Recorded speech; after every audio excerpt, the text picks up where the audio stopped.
নমস্কার বন্ধুরা, আজ শেয়ার করব এক ফালি মিষ্টি কুমড়ো আর সজনে ডাঁটা দিয়ে দুর্দান্ত স্বাদের একটি নিরামিষ রেসিপি, যেটা গরম গরম ভাত, রুটি সব কিছুর সাথে খেতে ভীষণ ভালো লাগে।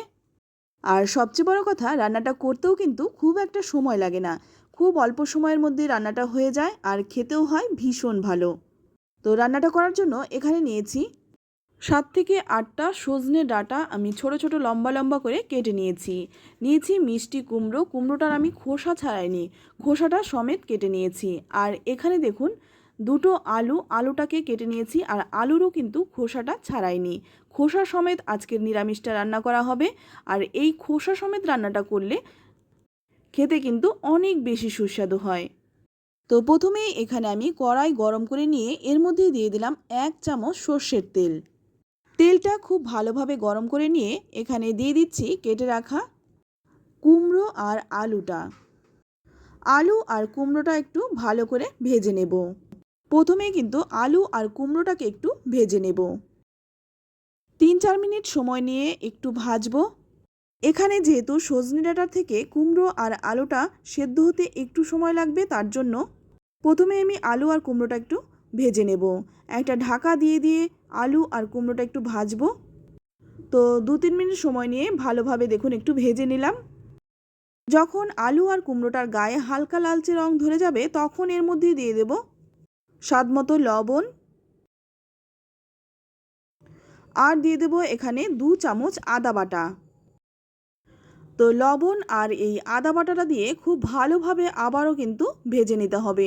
যতক্ষণ না আদার কাঁচা গন্ধটা চলে যাচ্ছে, ততক্ষণ কিন্তু এটা আমি ভেজে নেব।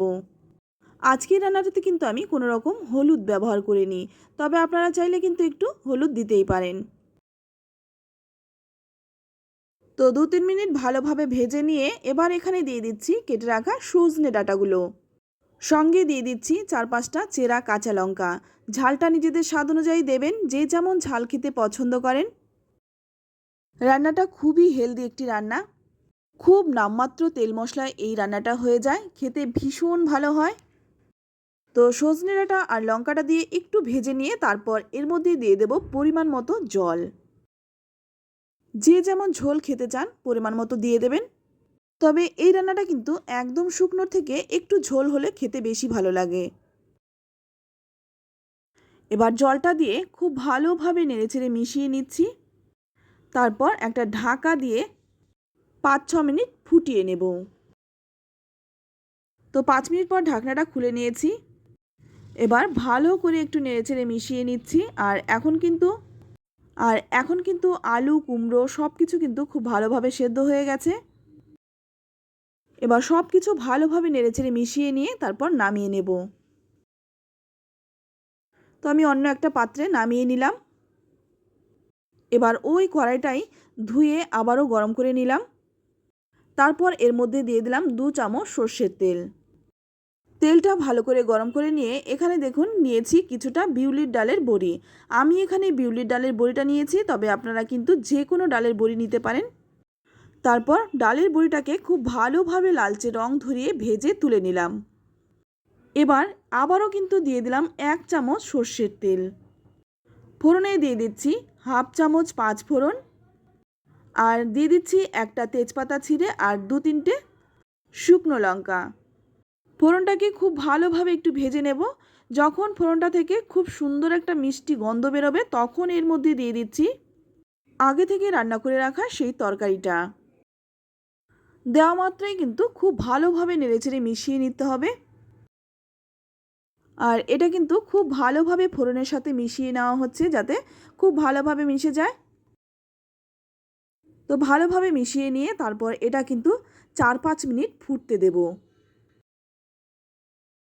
এই নিরামিষটা রান্না করার সময় কিন্তু ভীষণ সুন্দর গন্ধ বের হয়। তো ভালোভাবে ফুটিয়ে নিয়ে এবার আমি এখানে দিয়ে দিচ্ছি ভেজে রাখা ডালের বড়িগুলো, আর দিয়ে দিচ্ছি 1 চামচ চিনি। যেহেতু নিরামিষ রান্না, তাই স্বাদটা ব্যালেন্সের জন্য চিনিটা কিন্তু অবশ্যই দেবেন। চিনি আর ডালের বড়িটা দিয়ে আবারও কিন্তু খুব ভালোভাবে নেড়েচেড়ে মিশিয়ে নিতে হবে। রান্নাটা যেমন সহজ আর তেমনি কিন্তু চটজলদি হয়ে যায়। আর এই গরমে কিন্তু এই রকম হালকা পাতলা রান্না খেতেও ভালো লাগে। তো ঝোলটা কিন্তু আরেকটু শুকনো করে নেব। তো 7-8 মিনিট সময় নিয়ে ঝোলটা একটু ভালোভাবে ফুটিয়ে নিতে হবে। তো দেখে বুঝতেই পারছেন ঝোলটা কিন্তু আগের থেকে অনেকটাই কমে গেছে। এবার আবারও কিন্তু খুব ভালোভাবে নেড়েচেড়ে মিশিয়ে নিতে হবে। এতে করে সবজিটা কিন্তু আধ ভাঙা হবে আর ঝোলটাও কিন্তু একটু ঘন হয়ে যাবে। এবার নামানোর আগে দিয়ে দিচ্ছি 1 মুঠো ধনেপাতা। অবশ্যই এই ধনেপাতাটা দেবেন, কারণ এই রান্নাতে কিন্তু কোনো রকম মশলা পড়েনি। তাই ধনেপাতাটা দিলে রান্নার স্বাদটাও কিন্তু অনেকটাই বেড়ে যায়। তো দেখে বুঝতেই পারছেন এটা কতটা সুন্দর হয়েছে, খেতেও ভীষণ ভালো হয়। তো আপনারা একবার হলেও রান্নাটা করুন, তারপর খেয়ে আমাকে কমেন্টে লিখে জানান খেয়ে আপনাদের কেমন লাগলো। তো ভালো করে নেড়েচেড়ে মিশিয়ে নিয়ে এবার নামিয়ে নিচ্ছি। আর এটা কিন্তু গরম গরম ভাত, রুটি, পরোটা সব কিছুর সাথে খেতে পারেন। আর এটা এতটাই টেস্টি হয়, একবার রান্না করলে কিন্তু বারবার এভাবেই রান্না করবেন।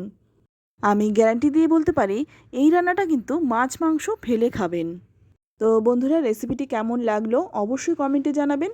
ভালো লাগলে লাইক, কমেন্ট, শেয়ার করবেন। আর আপনি যদি আমার চ্যানেলে নতুন হয়ে থাকেন, চ্যানেলটা সাবস্ক্রাইব করে নেওয়ার অনুরোধ রইল। আজ এই পর্যন্তই। সকলেই ভালো থাকবেন, সুস্থ থাকবেন আর সকলকেই ধন্যবাদ।